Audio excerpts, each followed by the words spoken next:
The air was thick, not just with the salt of the sea, but with the suffocating weight of an empire's shadow. Behind the Israelites, the horizon was no longer sky. It was a wall of churning dust and the rhythmic, terrifying thunder of 600 chosen chariots. The Pharaoh, eyes bright with the fever of a broken pride, led a force that the world had never seen, the peak of Bronze Age military might. Before the fugitives laid the Gulf of Aqaba, a deep, indigo abyss that offered only the mercy of drowning over the cruelty of the lash. They were trapped at Nuweiba al-Muzayyinah, the waters of Moses' opening, a massive beachhead on the eastern coast of the Sinai Peninsula. Between the jagged mountains and the rising tide, the cry of a million souls rose in terror. Then the wind began to howl.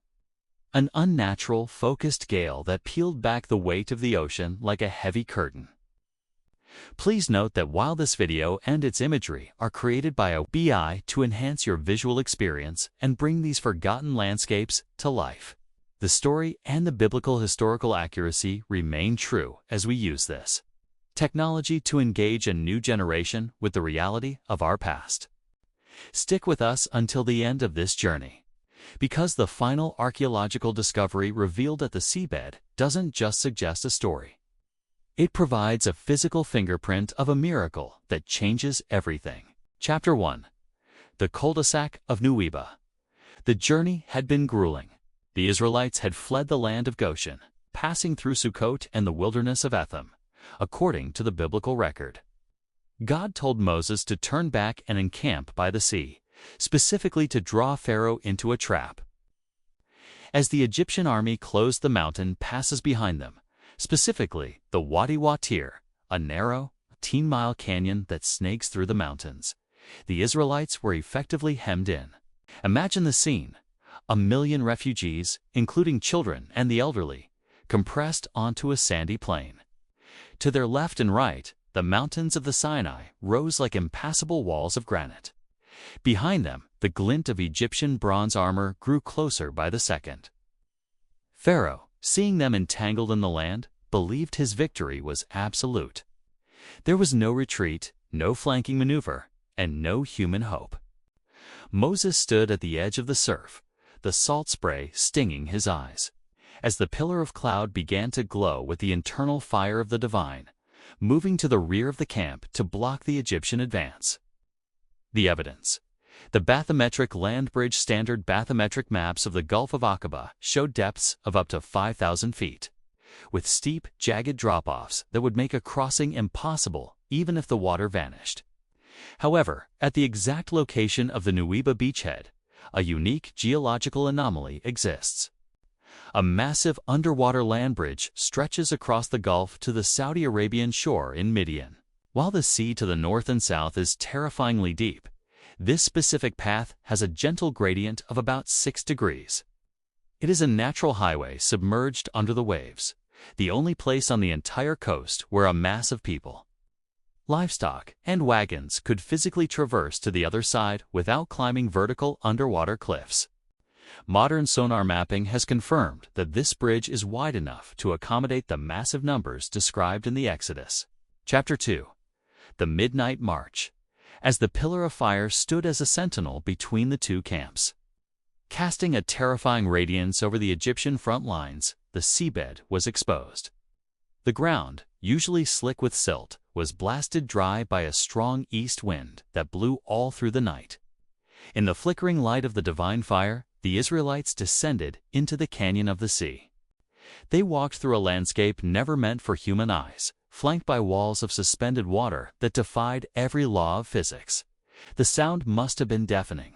The roar of the wind, the bleating of terrified sheep, and the rhythmic thud of millions of footsteps on the seabed. Behind them, the restraint was lifted.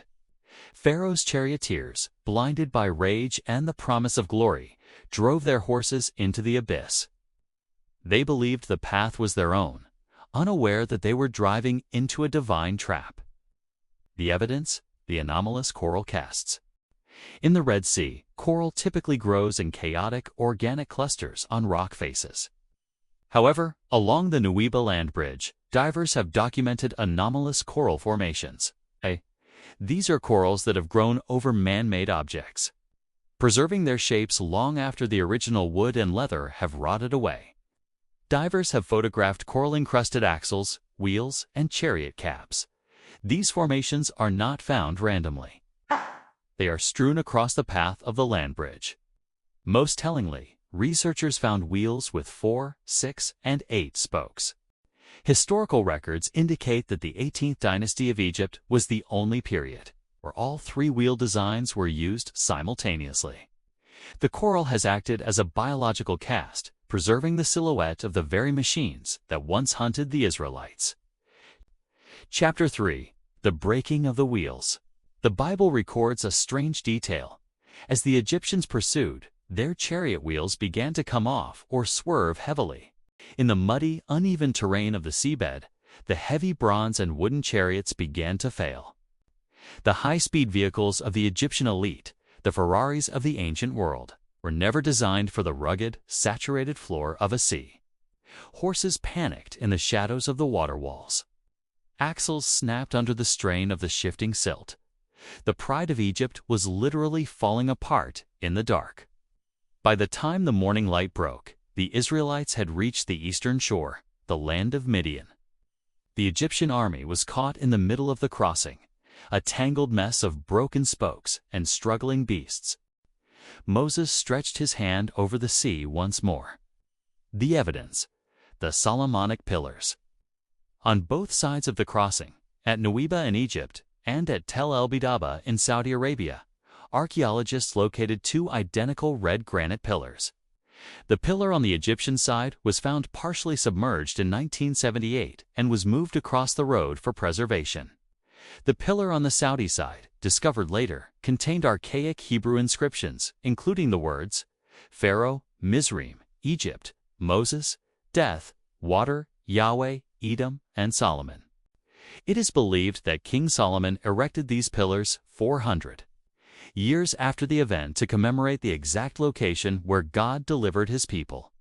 The Saudi authorities have since removed the pillar on their side and replaced it with a marker. But the historical record of its discovery remains a massive piece of the puzzle connecting the geography to the history. Chapter 4. The Return of the Deep. The walls of water didn't just fall. They collapsed with the force of 1,000 cataracts. The pressure of millions of tons of seawater rushed back into the vacuum, creating a vortex that crushed the Egyptian military in an instant.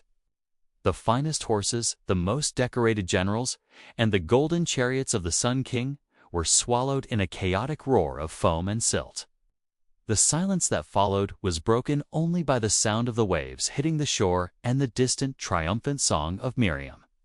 The Egyptian Empire, the world's only superpower at the time, saw its entire military elite wiped out in a single morning. This explains why, in the years following the 18th dynasty, Egyptian military records go silent, and the empire faced a sudden, inexplicable decline in its ability to project power into the Levant. The evidence: the golden wheel of the Pharaoh. The most vital piece of evidence lies in what the sea cannot hide. Divers photographed a wheel at the bottom of the Gulf that was almost entirely free of coral growth. This is scientifically significant because coral does not easily bond to gold or silver. This wheel, featuring the distinct 8-spoke pattern reserved only for royalty and high-ranking generals, sits as a shimmering witness. The synthesis: a path through the impossible. When we look at the geography, the land bridge, and the 18th dynasty technology, the narrative shifts from story to history. This journey proves that the Word of God is a record of a God who intervenes in time and space. The same God who carved a path through the Gulf is the same God who can carve a path through your impossible today. Remember the wheels at the bottom of the Red Sea. They are proof that no power on earth can stand against the promise of God. Like this video and subscribe to our channel to help the Word of God advance.